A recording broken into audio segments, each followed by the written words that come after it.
Welcome to the Running for Real podcast, where each week we bring you a conversation designed to help you create positive change in your life, community, and planet. It's a collective of conversations about running, the climate emergency, and social justice. Running for Real is for the brave, for those with courage and vulnerability. United by our love of running, we're driving momentum towards some of the really tough challenges we're facing as humanity. So come join me, Tina Muir, and let's get started.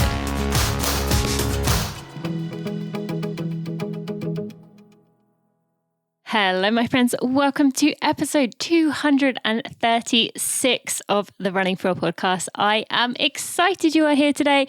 I am especially excited because my other brand new podcast that I'm hosting with Knox Robinson will be coming out in just a few days. If you are listening to this on February 19th, we are just a few days away from the first episode of Running Realized, which is going to come out on February 22nd. The trailer is already out, so you can go find Running Realized on your favorite podcast player and you can go check it out, see what you think. We are really excited and I think you will be too. We have worked so hard on this, honestly putting in about 4 times, quadruple the amount of time and energy into this podcast per episode than I put into Running for Real. And that's not that I just skimp on this episode, but that is how passionate we all feel about this one. Knox Robinson, my co-host, and I are excited. Our producer, John Phillips, is excited. We have some wonderful music to go with the theme. We are just thrilled. So if you haven't already gone to subscribe, go do that right now. I will be playing the trailer for Running Realized a little bit later on to just give you that little nudge to go check it out. But today I want to tell you about my guest today. I am excited to be having Alison Staples on the show.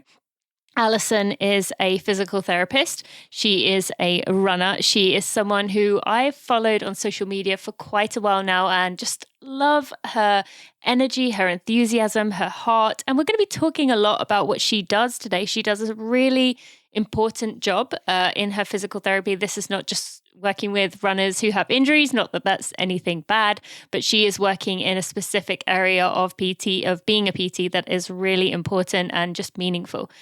We are going to get into her story. We're going to get to know her more. And I just think she's someone that if you don't already learn from and want to grow from, you absolutely will after this episode. She is a wonderful human being and I'm just really excited to have her on the show. Now, I want you to pause the episode, go subscribe to Running Realized on your favorite podcast player, and then you can continue. I will be telling you a little bit more about it during the episode, but for a moment, I just want to take a moment to thank Gooda for sponsoring this episode, and we'll be right to the interview with Alison Staples. Thank you to Gooda for sponsoring this episode of the Running for Real podcast. I have been wearing my Goodas for years. I probably have 6 to 8 pairs and I love them. You can see some of my favorite colors and products and glasses by going to gooda.com/Tina. That's GOODR.com/Tina. You've got some of my favorites up there. But I want to tell you a little bit more about Gooda today. I'm tempted to start with the fact that they are carbon neutral. That means that they are putting back, they're doing initiatives that are helping to balance out the carbon footprint that they are putting into the world. You are going to start to see that a lot more in the future. I suspect we are going to see this all the time with companies really putting a focus on carbon, but a lot of that is going to be performative as they see everyone else doing it. Gooda has been doing this from the start. They are also a 1% for the Planet member, which means they give 1% of their revenue to environmental causes and groups that have been vetted out. But the main thing that they are known for is their quirky personality to go along with the sunglasses. You may have heard Stephen Leese, who is the CEO, on the podcast just over a month ago. If you haven't listened to that one, you can be sure to go back and check it out. We talked about what they call Pineapple Gate. We talked about his history. We talked about Gooda, but in a very much natural and fluid way, not a One Giant Ad episode way, and that episode has been shared a ton by you. So I really enjoyed that you appreciated that one and were thankful for that one. But Goodr sunglasses, they focus on what they call the 4 Fs, which is that they are fun, fashionable, functional, and affordable, as in you can remove the first A and the F, so it's affordable. So they want to focus on look good, run gooder. They give you free US standard shipping for your orders of over $50. You have a 30-day free return, although I doubt you will be using that. I love my Goodrs, every single pair of them. They don't slip, they don't bounce, they are polarized. It's none of that horrible glare. I can't think of much worse than running in a pair of sunglasses where you get that glare, and it just makes, I can't think of anything worse. I hate that so much. But that is not the problem with Goodr. I really, really love some of their products. You can see all kinds of fun styles and patterns to match your personality. The OGs are those classic shape, no slip, no bounce, polarized, good for what they call normal sized heads, which thankfully I fall into. They have their BFGs, which are wider frames, longer arms, and bigger lenses. So those are maybe, you don't really want to say you have a big head, do you? But maybe there is no real nice way of saying that, but you get my point. They have the Circle OGs, which are, as you can imagine, more of a circle shape, and the Mach OGs, which is their Goodrs plus aviators. I have a pair of these myself. I love them. People often are surprised to see that they are Goodrs, but they are. They're really comfortable and just love those aviator styles. And finally, they have the Superflies, which is the wider lens coverage in a lightweight package. Make them pretty unique, and there's all kinds of styles and patterns that you can go check out. So you can go to Goodr, that's goodr.com/Tina, goodr/Tina, and that will get you 15% off your first order. I am working with Goodr in implementing some kind of give back program. That is something I feel really passionate about. So stay tuned for that. And thank you to Goodr. Let's go meet our guest. Alison, thank you so much for joining me today on the Running for a podcast. I am excited that we are making this happen. Thanks for having me, Tina. I'm excited too. Yeah, you are someone I have been following for a while now, and I feel like I comment on every one of your posts, like some version of, I appreciate you, I love you, I'm so thankful for you, because every time I see, and I don't spend that much time on Instagram, but every time I log in, I see something from you, and it just makes me feel comforted. I don't know why, but I do. That's touching. I just show up and however I feel for the day. So I appreciate that. Well, I appreciate your showing up for the day. Obviously, I need more of you in my life, so I appreciate that. Okay, so there's some aspects of your running that I want to cover. I think we'll maybe start with the fact that you started running at age 30. Yes. Now, that is... Although I'd probably say for a lot of the running community, that's not untypical. It's not like rare to hear. Right. Starting age 30, and we're going to talk about your first race and the situation there. Did any part of you feel like once you were entering the running community that you were behind, or were you welcomed in pretty quickly? I had no idea about anything about running. I ran we'll get into how I started running, but I had no idea about the run community. I didn't know a distance around a track. All I knew was that I just ran down the street and came back. And it was like the most exhilarating feeling in the world. I had no knowledge of anything else. That was that first time you decided to go for a run, you felt that? No, actually the first time I decided to go for a run, it was awful. But I kind of just stuck with it because it was hard. And I was like, oh, this is hard. I think I like it. You know, the crazy thought that runners have. Yeah. I dabbled in it. I was more of an elliptical person up until I started running. So that then elliptical, so tell the audience, as many of them may not know, what made you decide to transition from elliptical to giving running a try? I'm assuming if you made it to age 30 without trying running, it wasn't something that you're like, I really want to run someday and I can't wait. What made you switch? I was against running. I thought it was the stupidest thing in the world. I didn't understand how people actually liked it. I went to the gym 3 days a week. I had my elliptical routine, did the 25 or 35 minutes. And then I just did like some squats and stuff. And that was it. I was good. I worked at the time, well, I still do. I work for a pediatric hospital. Mm-hmm. I work with kids and adults with spinal cord injury.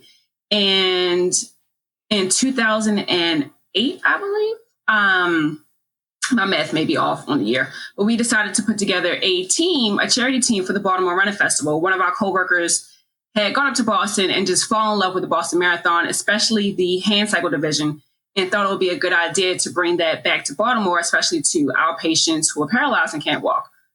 So we put together a team for the Baltimore Running Festival, and I had a girlfriend, a black woman who I really admired, not just because she was, in the world of physical therapy, there aren't a lot of Black therapists. So I looked up to her in that regards. And then she loved running. And I didn't see a lot of Black women running at the time. So she was just like this magical unicorn. And I teased her about it all the time, but I secretly admired her tenacity when it came to like running and how dedicated she was to it. So when this charity team came around, she was like, you know what? I think this would be good for you to do. You can meet so many people like this. Who knows? Maybe you'll meet your husband. That's how I met my husband. I'm like, sign me up. So I was like, yeah, whatever. I'll do a 5K. And she told me I could not do a 5K. She wasn't paying the race fee for a 5K. We had to do a half. And I was like, I don't know what a half is, but it's not full. So fine. And that is how I got coerced into my first race. Yes. So then that leads on nicely to that part of it. Now, firstly, about her, we've talked about this a little bit on the show in the past about how important it is to have someone who you look up to, who resonates with you, who reminds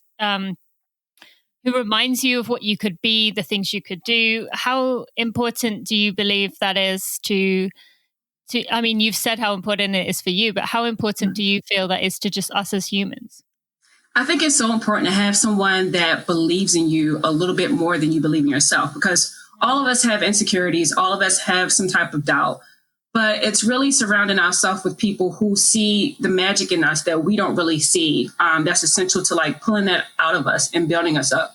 So it's really important for us to surround ourselves with people who see us in a different light than we see ourselves sometimes.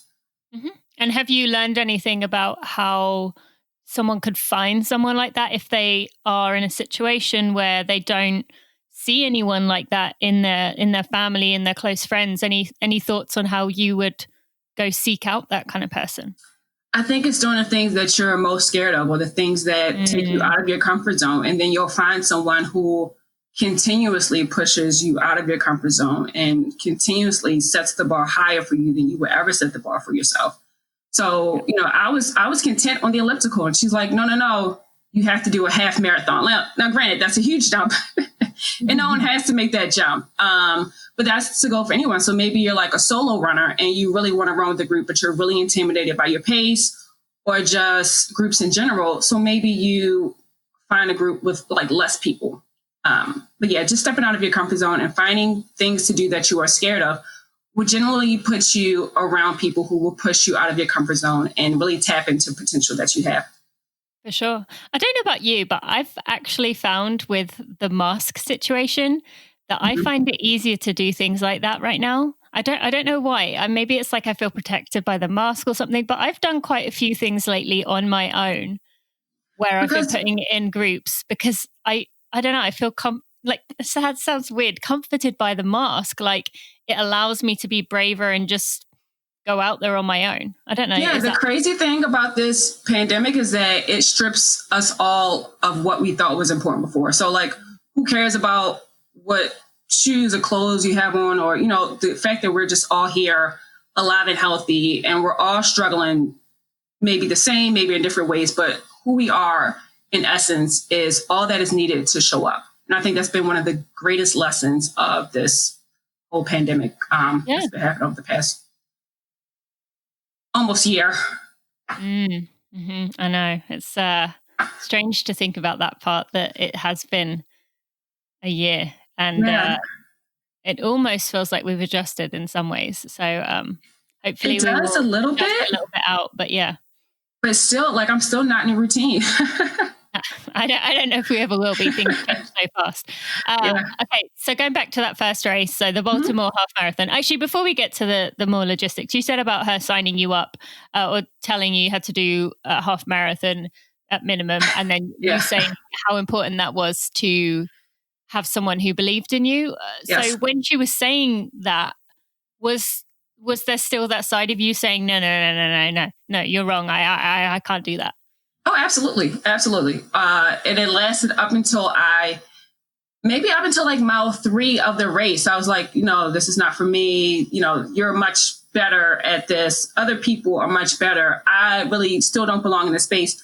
I'm just going to do it because I admire you and you're my friend. And even if I don't see it in myself, at least you see it in me. So I owe it to you to do it. But up until like mile 3 or 4 of that race, I still did not believe that I belonged in that space. Still had all the doubts, still had all the insecurities.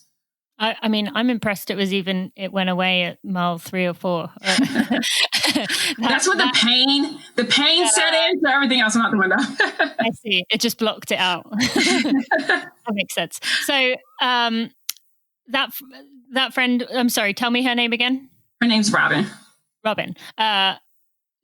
How has that changed your relationship now? Like, does she still encourage you? Do you ever encourage her back to do something that she hasn't done? How's the friendship with her now? It's so funny because, the funny thing about that situation is that she had me sign up for this race and then she left the job maybe like a few weeks later. So she left me to train by myself.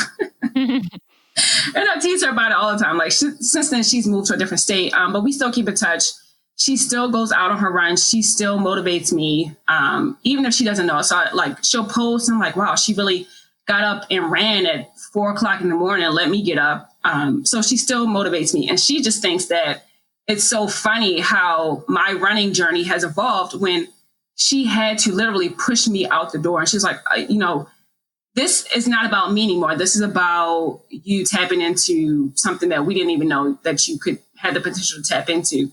Mm-hmm. So I think it's both inspiring on both our parts, just to watch each other grow in the space, not just as runners, but as friends as well. Yeah, that's pretty special. And what would be your advice for someone listening who has a friend in their life that they want to encourage to do something outside of their comfort zone? Yeah, I think you have to know how to push the people around you. So my friends curse me out all the time and I'm fine with it because that's the only way sometimes things get through my mind. But I think you really have to find your circle and trust people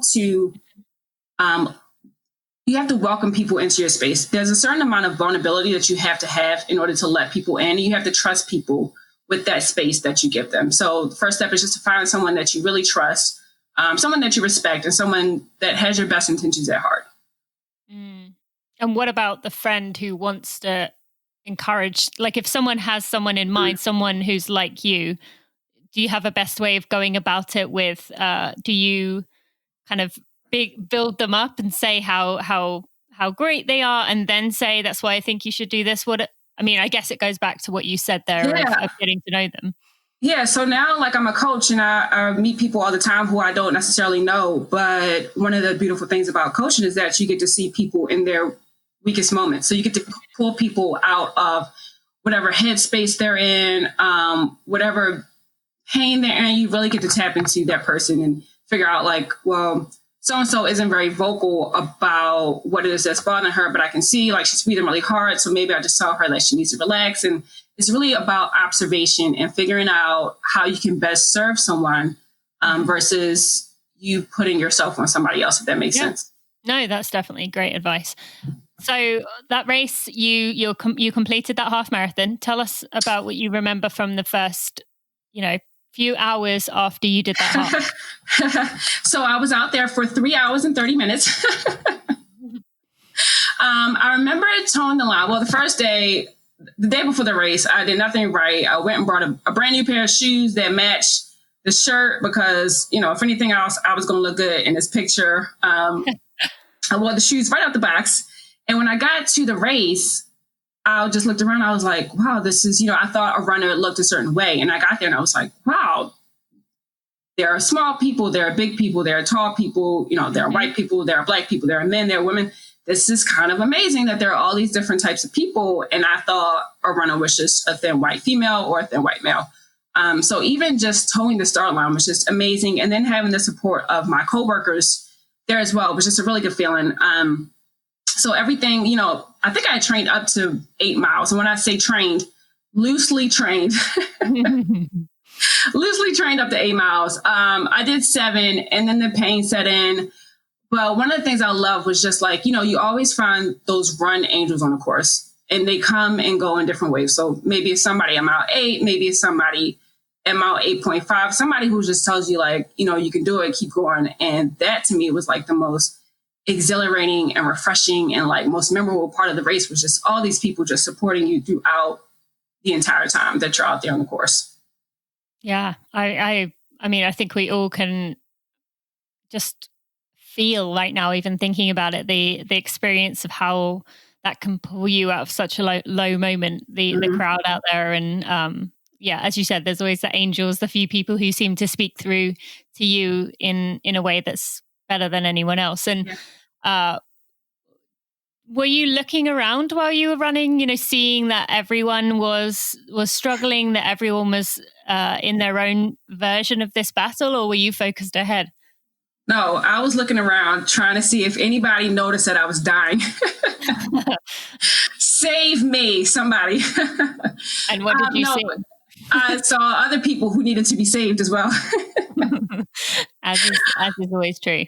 Yeah, but it was great. So I found myself also encouraging other people. So I'm like, wait, this is great. Like, this is our first run together. I ran the first few miles with a coworker. And I had my playlist going. So I'm like, let's just zone out to this song and we'll make it up this hill. So I was actually more surprised that I, as a new runner, this is my first race, found myself encouraging other people. And that gave me the motivation to receive encouragement and to keep going along in a race. Mm-hmm. That's really cool. And then from there, you finished that race and decided that you actually quite enjoyed this. No, I hobbled through that finish line. Okay. Then what? My IT band was like, no, you only trained up until this point and we've had enough. So I hobbled through the finish line. It's so funny. Like my finish line picture is 2 of my coworkers. I'm being held up by 2 of my coworkers. It was like the most ridiculous thing ever. I'm being held up by 2 of my coworkers helping me through the finish line. But it was so funny because like, this is like my first race. It's amazing. I made it. Yay. And then when I went out, just to like loosen up my legs a few days later, I'm like, wow, that's crazy. I really did it. I'm not going to say ran because I didn't run all 13 miles, but I'm like, wow, I really participated in a half marathon. Like I did it. And even though I was still in pain, I'm like, wow, I can do anything. So I think after that race is when that feeling came. I love that. And from there, you just decided that this was something you wanted to have regularly in your life. And did you set another big goal thinking, well, I did that and I didn't think I could do that? Or was that a little while down the road? I was still at the point where I had to still let my friends drag me into things. So the same girlfriend was like, hey, let's go do another half in Philly. And then that spawned into another friend, like, let's go do this. So it still, to that point, was to my friends still dragging me. I'm not going to say dragging me, but still pushing me. And granted, it doesn't take a lot to convince me to do something. So. So what was the moment you remember it switching from them pushing you to you pushing yourself?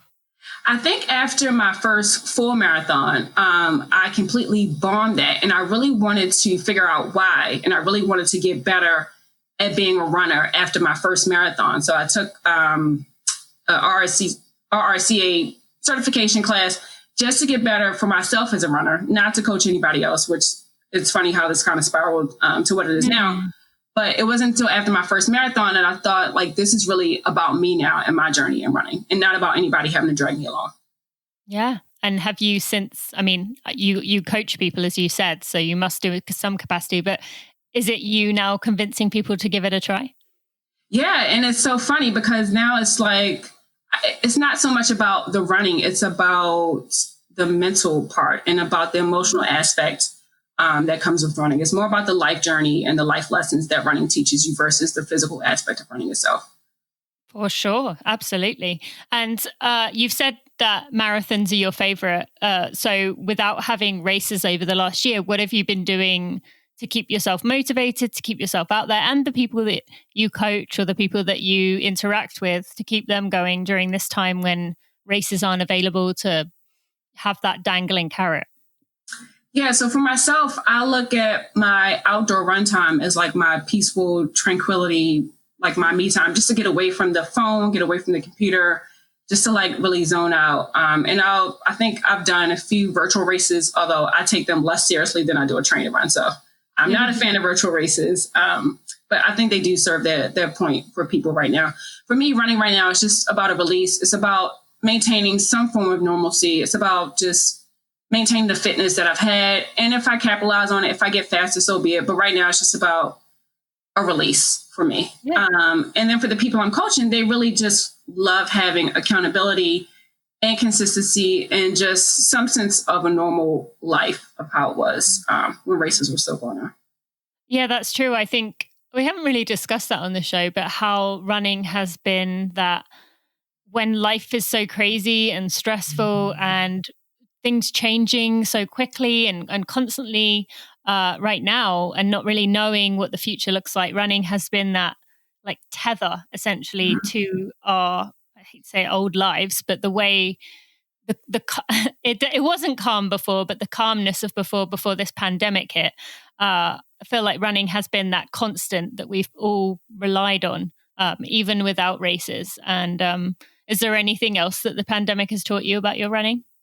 I think that I love how it's gotten back. For me, I love how it's gotten back to how simple it was before a training block. You know, you have this marathon, you have this 16-week training block, and it's day in, day out. It's unforgiving. It's time-based. You have to hit these paces. And, you can certainly do that now. But for me, it's like I love going on a run and leaving my watch at home. I love going on a run and not even worrying about what my pace is. I love going on a run and not even posting about it. I love making up like, okay, today I want to do 8 miles, tomorrow 12. That's fine. This is what I feel like doing today. Maybe tomorrow it's like a track workout. So I love the flexibility of just like kind of going along with the flow and really just enjoying the simpleness of running that I think sometimes training takes away.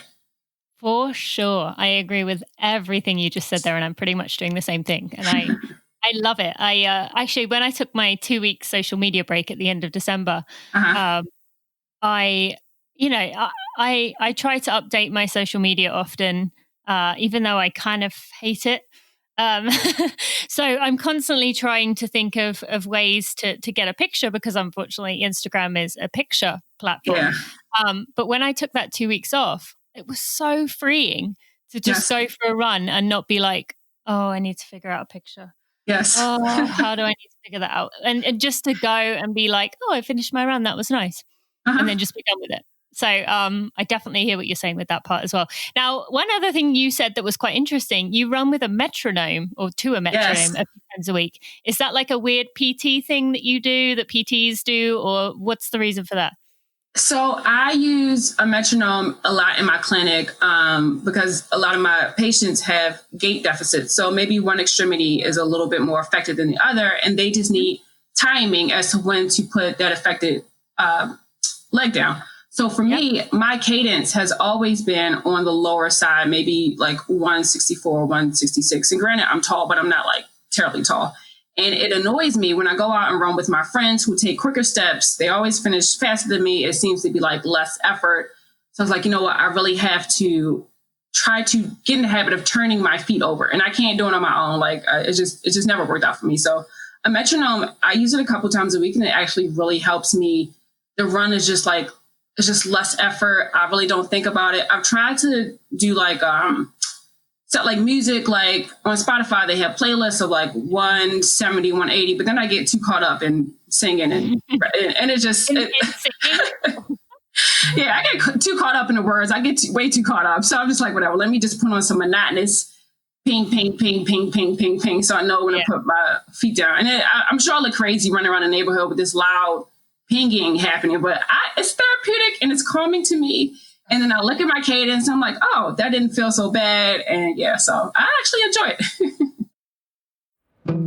it. Thank you to Tracksmith for sponsoring this episode of the Running for Real podcast and for supporting me. They have supported me the last year and continued their support this year. They are also working with me to create Running Realized. They have presented Running Realized and made it possible for us. So I am really thankful to Tracksmith for allowing us to have these conversations in the running space so we can make the running world even better. So we are a month and a half into 2021, and Tracksmith is continuing their tradition at this time of year of encouraging no days off, which is their annual call for patience, persistence, and participation in running. No days off is not this race towards injury. You have to run every day or you are a total failure. It's actually an appeal for moderation, to leave a little in the tank every day so you can come back tomorrow. To get you started, Tracksmith is offering new customers $15 off your purchase of $75 or more. You can check out the link tracksmith.com/discount/Tina15, or you can just use code Tina15 at checkout to go get your favorite items. I have mentioned many times that the Brighton base, the Harrier tank, the Alston tights are some of my favorite things that I have been using a lot so far this year. But there really hasn't been anything that I have tried from Tracksmith that I have not totally loved. It is clear they put the quality, the time, the energy, the thought into their products, and they are very close to releasing some other sizes beyond the regular sizes that they have right now. I know that has been something that many of you have spoken to me about, and I have been relaying your message back to Tracksmith. I know this is important to be able to offer sizes for everyone, and I believe that, so I am working with them. So I just want to tell you a little bit about what no days off means to me in 2021.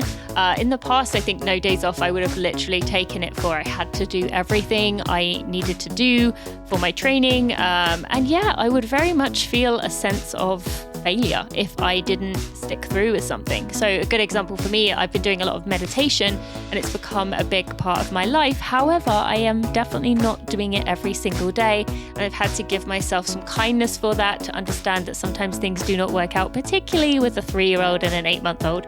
But just in general, no days off means that I am trying to do something every day towards that mindfulness, towards that being present, even if that just comes down to brushing my teeth while sitting still and actually thinking about brushing my teeth, or whatever that is. So that's what no days off is meaning for me. It is also helping me improve as a person as well as a runner.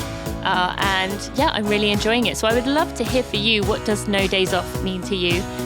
You can let myself know. You can tag Tracksmith in it if you like. But you can also, if you haven't already got yourself some Tracksmith gear to go along with that, I recommend, by the way, the session pants. I wear them all the time during the day. So comfortable. You can go get those at tracksmith.com/discount/Tina15, or use code Tina15 at tracksmith.com to go get yourself something comfortable.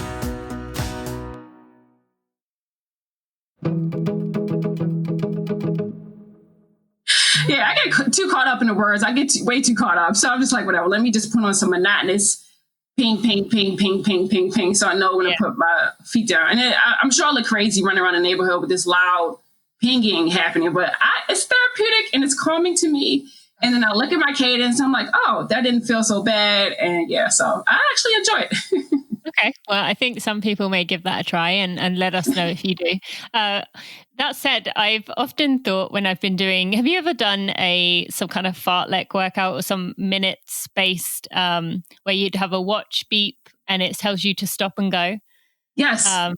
I've often wondered, people who have been non-runners their whole life, or who are just, just walking along the street, and they see people who just like sprint, and then their watch goes beep, beep, beep, beep, beep, and then they walk, and then they sprint. It must look quite funny to watch, for them to be like, what is that person doing?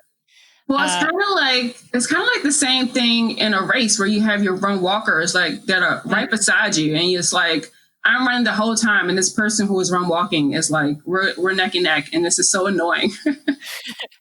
Yeah, I do know we have some run walkers listening, so I'm going to be careful what we say. But no, I think it's an amazing thing. I'm so envious. They are very, very passionate about what they do. So yes, whatever helps to get you across the finish line. But yes, I do agree that sometimes it can be frustrating.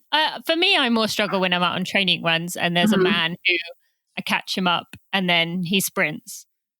And then he goes off, and then I catch him back up, and then he sprints. And I'm just like, come on, dude, let it go. Let me go. Like, we all know this is at some point you're going to give up with the sprinting thing. Just do us both a favor and do it now. Yeah. It's frustrating. Okay, so I want to talk about your job. Now, Yes. physical therapy, your second career, you worked in HR before, and Yes. I love that you then, transitioned, took that leap of faith, what we said earlier about getting out of your comfort zone and got to something that you do love. Now, being a PT, as you mentioned, who works with spinal cord injuries, was that a conscious choice? And how did you get to that specific area of working with patients who are working through that? So when I was making the decision to go back to school, I'd been in HR for about 2 years, and it just wasn't sitting right with me. It wasn't fulfilling. I knew that this was not, I could not do this for too much longer. So I thought about what I really like to do. And I was like, well, I really like helping people. I still like working. I wasn't a runner, but I really enjoy working out. So it was between PT and nursing, and, PT just went over, just for the simple fact, just some financial things. PT went over. So when I was making this transition, I quit my job in HR. I was kind of floating around for about a year. I was bartending, and then I started volunteering at the hospital I'm at now. I was volunteering in the kids department, and then they had an opening in spinal cord.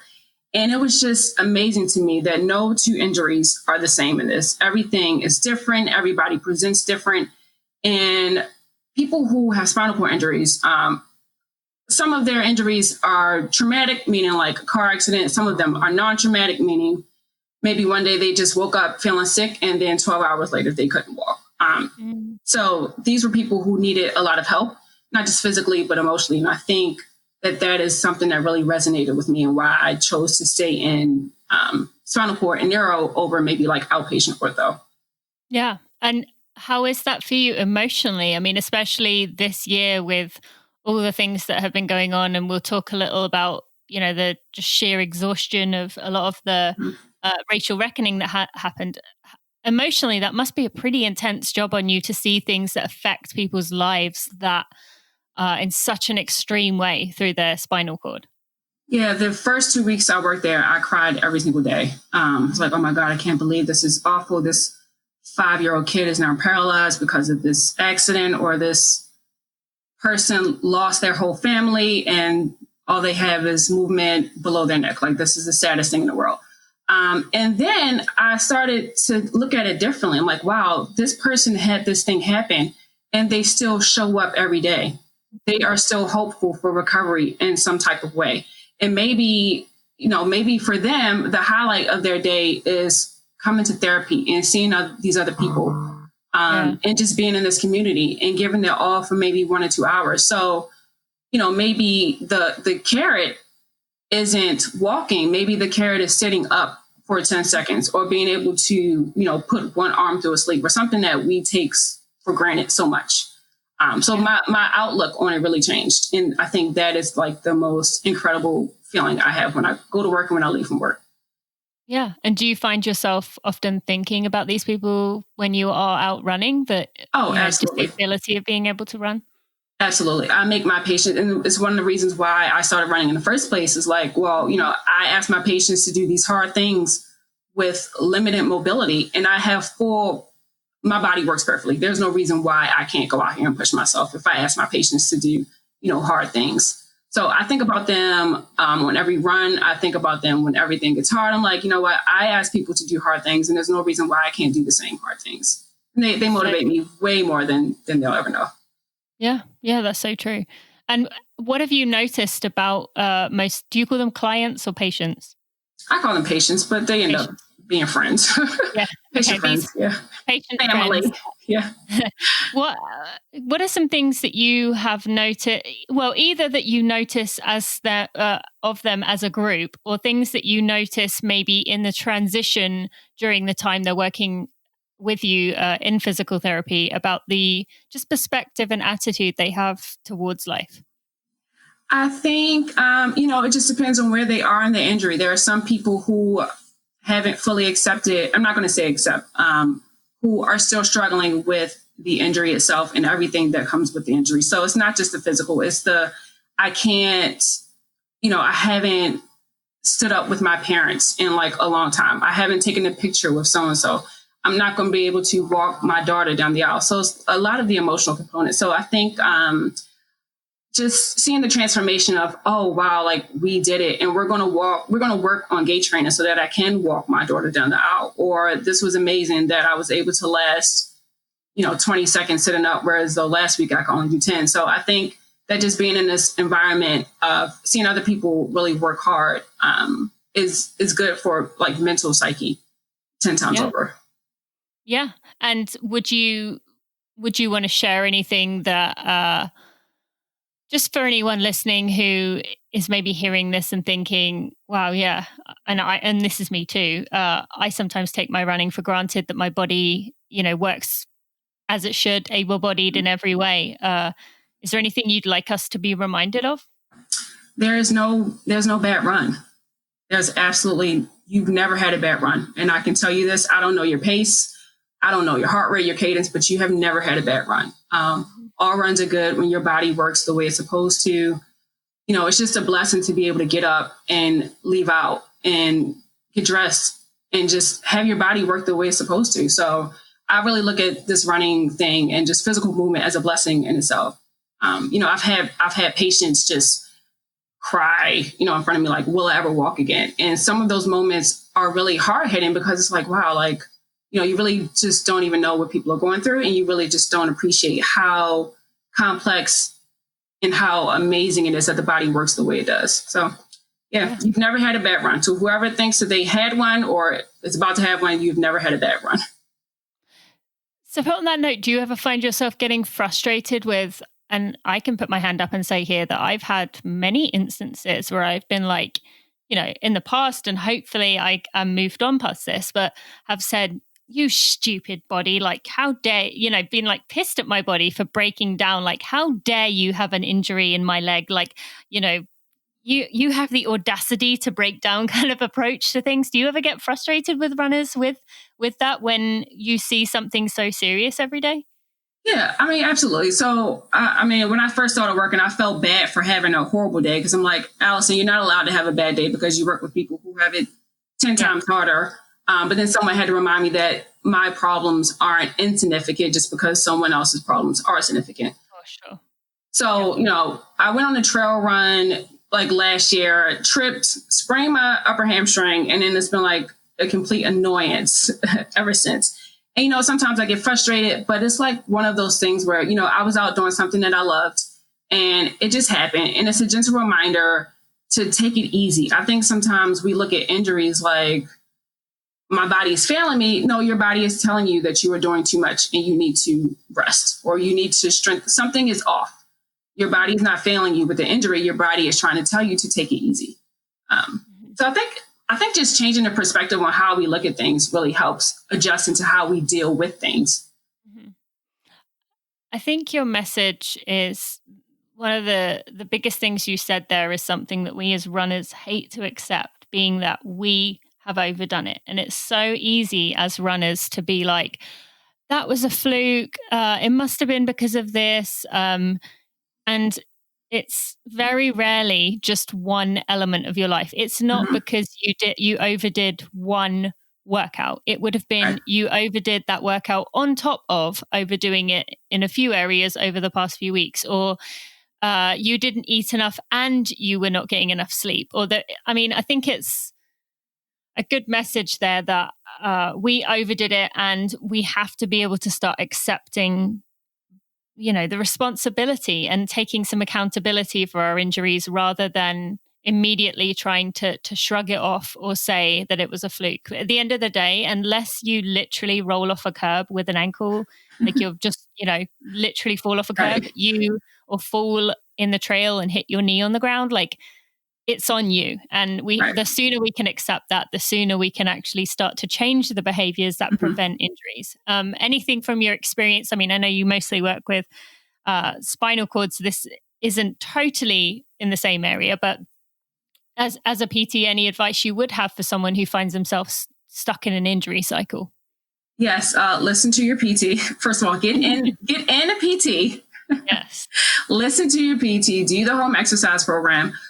Do not try to. I have a friend now who is working her way back out from injury, and her PT has given her an amazing run walk schedule. And she's like, "Oh, I'm just going to add a few minutes." No, don't do that. When do Follow you the think, plan because the plan works. Yeah. When do you think the most dangerous place is on a return to injury? Is it that initial few weeks, or is it just beyond that when you feel like you're in the safe zone? It's just beyond that when you feel like you're in a safe zone. And oddly enough, for my patients, they have the most frustration when they are almost back to recovery. So maybe they're like back to walking, but they still have some foot drop. And that is the most frustrating part of their injury versus when they couldn't walk at all. So I think in this gray space of I'm almost there, but I'm not there yet is the most frustrating thing. But you have to kind of remember that you're in this for the long haul. So don't rush the process. And also, I coach the runners that I coach now. Sometimes we ignore how draining the mental aspect is of just this pandemic alone. And even just like normal day-to-day life before the pandemic hit, if you have a lot on your mind, you're already mentally exhausted. So you're not going to perform as well. So I have a lot of runners now who are, this is hard for a lot of people dealing with this pandemic. So it's like, I'm not hitting my paces, and then it just kind of spirals down this tunnel. So I had people like, just take your watch off. I don't even want you to look at it. Or you know what, this week is just all about easy run. So I think it's also about adjusting to where you are mentally too for the week or however long it takes you to get out of that funk. Yes. Thank you. That is really great advice. And we can see why you're a coach now, because definitely some sage coach advice there.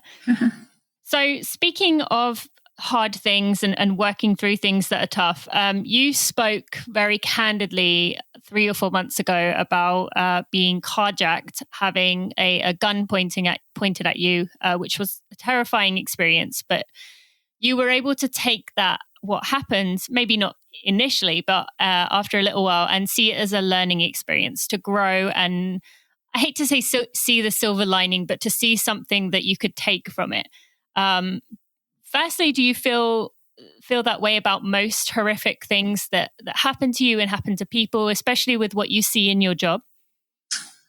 Yeah. So the thing about that is that I have broken down for a lot less. Like, I can't find a glove. I am losing my mind. Get carjacked. Oh, this is a huge life lesson in learning how to let things go. So the way I deal with things is, it might not be for everybody. This is just kind of how I deal with things. But I think sometimes I'll try to look at the big picture, because I think that there's a life lesson in a lot of the big things that we go through on a day-to-day basis. And when you say life lessons, what are some of those lessons that this taught you? So, when you always think that something could never happen to you, right? And then when it does, you're just like, I can't believe that happened. You always wonder like, oh, I don't know how we react in a situation. And when you are forced to give up something, it makes you let it go. So in that moment that I was being carjacked, there were no other options. It was give this man what he is asking for. It wasn't like, oh, this is no, that was not the plan. The plan was to just let it all go. And I knew that when I had a rental car and was driving around looking for my car, that the lesson, I still hadn't learned a lesson. And the lesson was to let it go. So I think sometimes things will keep coming back around. Lessons will keep coming back around until we fully get it and until we're really in the trenches of it. So for me, I had to put a carjacking in the higher realm of a life lesson, because if I put it at a superficial level for what it was, I don't think I could be able to handle it. So I had to look at it in a higher regard as to what is this teaching me versus, oh my God, I could have died. That's just how I had to look at it and process it. Yeah. And I would imagine that's the approach a lot of people need to take with hard things that happen. And even bringing it back to running, we were talking about injuries just a few minutes ago. I think that comes back to that lesson, right? That until you learn the lessons about injuries and why you keep getting injured, as we said, overdoing it, they're going to keep coming back. So I think you're right there. And what about the situation that this country is in right now, being so divided? Do you think there can be healing from that? Can we learn from that? And are we? I think the country has always been divided. I think it's been something that has been hidden before. And I think that this needed to happen in order for us to start healing. So we can't heal in any regards until we identify what the problem is, until the problem is right in front of our face. So it took a pandemic. It took us having to be home with nothing to pay attention to outside of this for the healing to start to happen. And I love the direction that it's going. Yes, it's awful and it's heartbreaking and it's triggering and it's a lot of division, but it kind of has to happen in order for us to keep progressing and to keep moving forward. Mm-hmm. Yes, thank you for sharing that. This morning, I mentioned this to you before we started recording, but I listened to Brene Brown on her podcast, and she featured a quote from Nelba Marquez Green, who is, I think her name was Anna Grace. I should have written that down.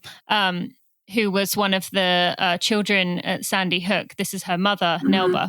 And she said that one of her quotes is, "White supremacy is not the elephant in the room, it is the room." Right. What are your what does that say to you? What are your thoughts on that quote? Because I've heard it before, but for today, for some reason, it just really hit me and got me thinking a lot. So tell me your thoughts on that.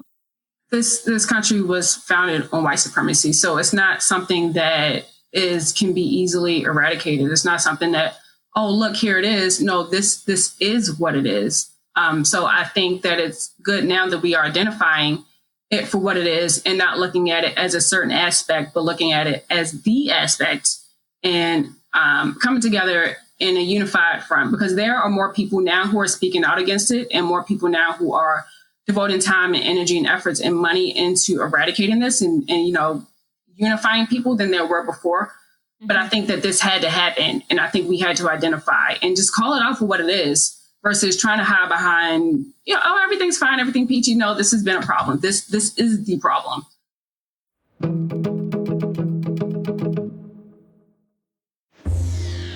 Knox. Yes. What do you love about running? I love, like everybody else, I love the feeling it gives me, but in particular, I love the feeling of freedom that I get when I'm out on a run. What about you? I love that it's a leveler, that we all struggle with the same doubts and fears. We all feel the gratitude for what this sport brings into our lives. Okay, I have a harder question for you. Do you think there are any problems in the running world? I don't know if I'd call them problems, but there are definitely a handful of challenges that are facing all of us in running, and there's a lot to unpack there. So on that note, welcome to Running Realized. Hi, I'm Tina Muir. And I'm Knox Robinson. You might know me from my podcast, Running for Real. I'm a wife, a mother, an entrepreneur, a speaker, and a runner. I'm also a runner. I'm a writer. I'm the founding coach of Nike Plus Run Club and the founder of the infamous running crew Black Roses NYC. Now, let's be real. There are many issues that currently face the world that intersect with running. And as a socially engaged runner and listener, you probably feel like you want to do something, but you just might not know exactly what to do. And that's why we cooked up this show. In season 1 of Running Realized, we're going to pick a theme or an issue or a topic, and we're going to work through it through the lens of running culture. We're going to tell stories. I'm Samia Akbar, and in 2006, I ran 2:34.18 at the New York City Marathon. That's the fastest time run in the distance by a Black American woman born in the U.S. And that time still stands today. We're going to consult with experts. It was a new sport. Women's slip was starting to get some strength.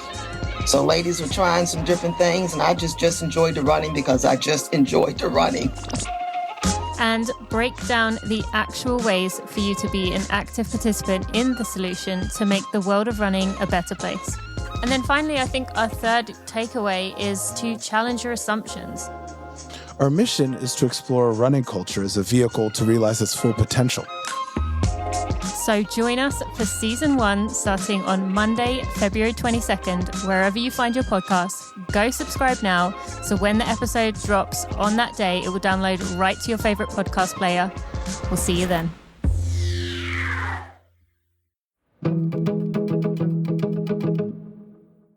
There are more people now who are speaking out against it, and more people now who are devoting time and energy and efforts and money into eradicating this and unifying people than there were before. But I think that this had to happen, and I think we had to identify and just call it out for what it is versus trying to hide behind, everything's fine, everything peachy. No, this has been a problem. This is the problem. Mm-hmm. Is that the healing you mentioned? Before we can get to the healing, we need to speak about it. Is that what we need to speak about? Yes, there needs to be a complete, before you can begin healing anything, there has to be a complete breakdown of something, because you don't know that anything needs to be healed. Even with running, you're not going to heal until you have a complete breakdown of whatever it is that is triggering you, that's bothering you, that you've been ignoring for a very long time. Mm-hmm. Yeah, thank you. You and I spoke before this episode began about just the role that each of us play in this transition that we are going through right now. And you mentioned at times you feel like you're not doing enough. I mean, tell us your perspective there and what some of your friends say to you about how actually you are. Yeah. So around March, when George Floyd died, or May, there was a huge movement, and it was apparent that white supremacy and racism and everything that Black people have gone through, Black people have known about this for years. This has been nothing new to us. It was apparently new to a lot of other people. And I think that there was this big shift of non-Black and brown people of looking for things to do. And then I think maybe me, I'm just going to speak for myself, as a Black person, felt like I had to do something. Oh, I'm not doing enough.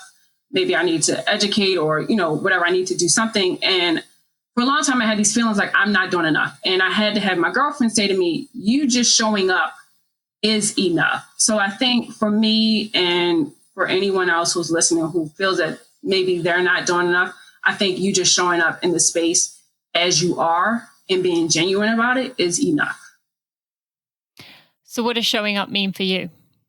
Showing up for me means to keep running, to keep doing the things that I'm doing, to keep being in the community, to keep having my run group run through the streets of Baltimore, to keep showing up in spaces where I'm not normally seen, just to keep being me unapologetically. That is what showing up is for me. It's not to change anything. It's not to be anything different than I've been. It's just to keep showing up. Well, I, for one, love the you that keeps showing up. So keep doing it. And I know there are many, many more who feel that way. And what about a white listener who is thinking, what does showing up for me mean when I'm being told from some elements that it's not supposed to be about me? So me showing up is being called performative, or me showing up is people thinking that I'm putting on a show. What would you say there? I think that, and this is just individual, you have to do what feels right for you. So maybe protesting isn't your thing. Don't go to a protest. Maybe your thing is a monetary donation where you can just donate and feel good about it and be, anonymous about it. Maybe that is you. Maybe you want to hold a book club. Maybe that's your thing. So you don't have to go outside of who you are in order to be a voice to someone around you. Just find your people, connect with your people, just keep showing up how you are. And it doesn't have to be like this whole big shebang. I think sometimes we get really caught up in the big visual things that you can see. And a lot of the work is behind the scenes. So like a lot of the work done for protests is done behind the scenes. It's not just about the protest. It's about what are you going to do after the protest? And I think that a lot of times we miss that point. What are you doing behind the scenes? So just whatever it is that resonates to you, do that. Yes, thank you. I also want to encourage people. I recently read Emmanuel Acho's book, Uncomfortable Conversations with a Black Man. And it's one of, I mean, I probably have read almost 10 books in the last year or two about this. But his one had some actionable things to do at the back. And one of them was to take an implicit bias test. Which I think is something that I would encourage. I can put a link in the show notes. Most of the listeners to go do, and it's not just about race. There's ones on transgender. There's ones on disability. There's all kinds of implicit bias tests you can take, but it will really just allow you to see which of the marginalized groups you need to do work on more than others. And you can do the things that Alison mentioned. And then maybe there you will see, maybe it's more ingrained in you and subconscious than you initially realized. I mean, would you say that's a good idea? I mean, he obviously suggested it, but have you ever heard of taking a test like that to see your, subconscious bias? Yeah, we had to, I think everyone's job or most people's employers have now, come up with some DEI project, and my coworkers and I had to take an implicit bias test. And it's prevalent and it's everywhere, and things that you might not even be conscious of are happening. It's not to say that anybody's a bad person. It's just, the way we've been taught to think. So like I have patients, I have Black patients. And one thing that really grinds my gears is that, sometimes therapists, we like to call our patients lazy as a way to motivate patients to work harder. Now, granted, it's not the best way to go about things, but it happens. But one thing that really makes me upset is when a white therapist calls a Black patient lazy. And I don't even think that it's intended, to be anything more than a tool for motivation. But in my mind, as a Black woman, Black people have been called lazy for years. So please don't call this Black patient lazy, because they aren't. So it's just little things like that I think that we all do sometimes and aren't aware of. And we all have our own biases towards certain things. So I think taking those kind of tests would be good, just to see what it is that we're not even conscious of. Okay. So you mentioned that specifically, and it's very easy to, now I know I've had that thought and maybe even said it in the past with some Black person in my life. I know, I'm pretty confident I have said that, or at least thought that in my life. Now, I recognize now that not only was that not true, that was kind of imprinted in me from an early age, somewhere in my life, that some of those biases were put in there, and I'm learning to untangle them and unlearn them and realize that that's not necessarily the way things are. It's just the way I was shown. So for someone listening who hears that and feels that, feeling in the pit of their stomach, knowing that they have either thought that or said that, what would be a good next step to be like, oh God, yeah, I've thought that. And now they feel, horrible, but what can be done? I think that one, it's a self-check, and then two, you have to look at the bigger picture. So my patients, I'm speaking about a 17-year-old kid here, right? So the 17-year-old kid was a star football player, got shot, now is paralyzed. He's not lazy, he is depressed. So we have to stop looking at things for what they are and look at it for the bigger picture, right? So this kid he's a star football player, not lazy at all. He's depressed. So whoever it is you thought this bias about, let's look at the bigger picture. Maybe they're probably not what it is you're thinking. There's probably something bigger systemically happening that you have to look at and you have to educate yourself on and you have to be consciously aware of. So you have to look at the bigger picture of systemic issues around you versus what it is in front of your face. For sure. And I think for me, the example of that comes to mind, maybe even more so than the laziness, is, and this affects you being for Black women, is aggressive, is a word that is often comes to mind. But then I remember reading about 2 years ago, Malcolm Gladwell's book, Talking to Strangers, and hearing the story of Sandra Bland. And in detail. And from there, that's doing what you said about there, which is looking at the big picture. Why would someone have a bit of an attitude towards a police officer? Well, if someone like Sandra Bland was doing nothing wrong and did something that any of us would do, which is, not use your turn signal to pull over when a police car's racing at you. But in that moment, I think any of us would be pissed off if you were constantly getting pulled over and constantly getting, accused of things, told you're doing things that you know full well others are not. And I think about this all the time now as a white woman. I mean, I'm probably going to jinx myself now, but I have not been pulled over for probably 12 plus years. And I think about that all the time, about the fact that wouldn't be the case if I didn't have white skin. So I guess I didn't really have a point to say that, but more just to affirm that, yes, a lot of the time we do just need to step back and think about what could be going on underneath, because it's so easy not to do that. And comes back into that dehumanization aspect, doesn't it? That we see people as, we just don't understand their point of view. And I think you hit it on the head when you said point of view, because I don't think we always see each other's point of views. I remember I went to one of my coworkers' house. She had like a finger painting party, and I couldn't get in. She had the gate locked, and eventually she came out, and I made a joke with her, and I was like, I would have climbed your fence, but I'm pretty sure I would have gotten arrested for trespassing. And she didn't say anything about it until just recently. She was like, you know what, Alison, that stuck with me for the past 5 years or however long it's been, that it never would have occurred to me that I could be arrested for trespassing. And you looked at it that way when you were just trying to, I invited you to my place and the gate was locked. She's like, I never would have looked at it like that. And I'm just like, oh, like you don't get arrested for trespassing when you hop over fences? She's like, no, that thought would never have crossed my mind. So I think it's just being aware of how differently different cultures and different races view things and the experiences that we have gone through, and being really empathetic to that.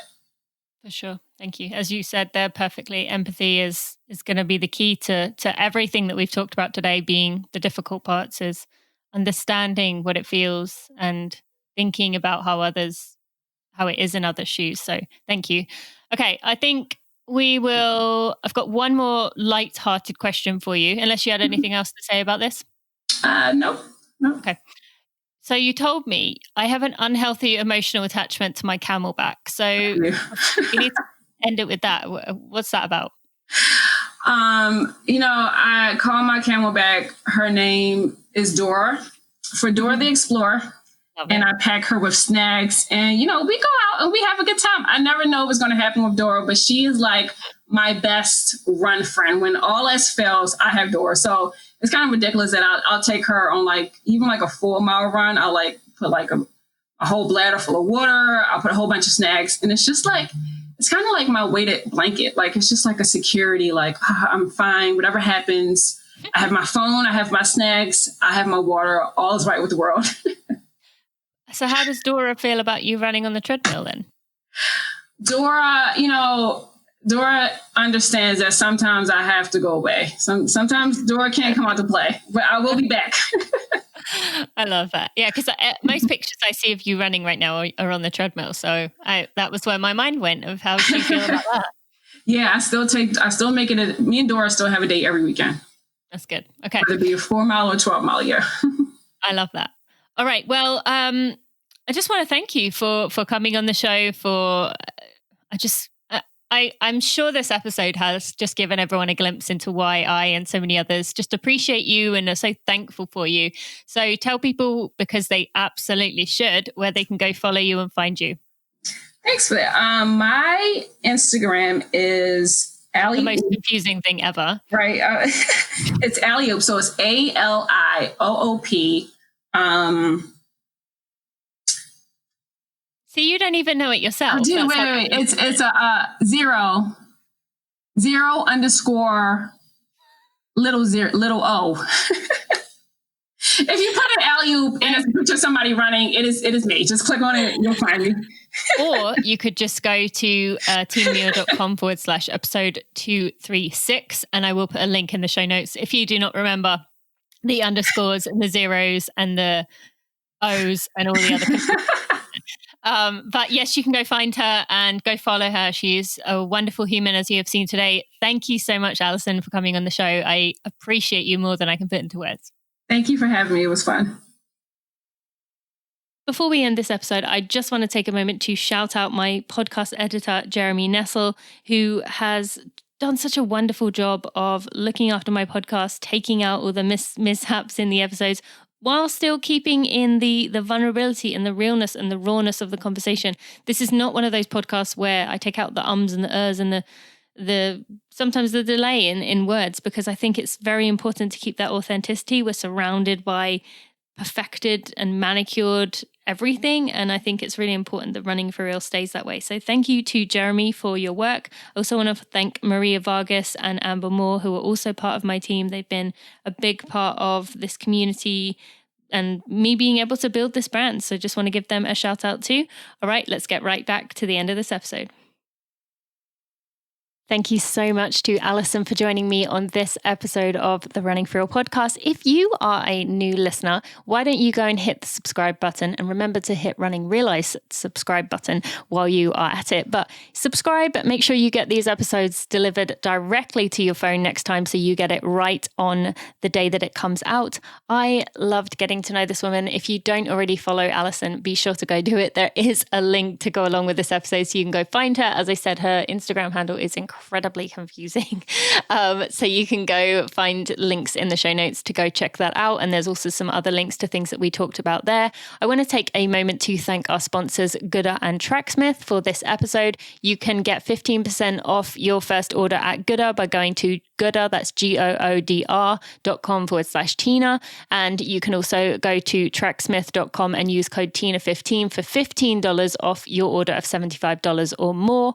I am loving these session pants, as I mentioned, for lounging around, particularly in these winter months. And they are just super comfortable. So be sure to go check that out. And then remember to send me a message with what you're doing with your No Days Off campaign, or what you're thinking about, what comes to mind for you when I talked about that No Days Off earlier. All right, my friends, I want to thank you so much for listening today. I will see you next Friday.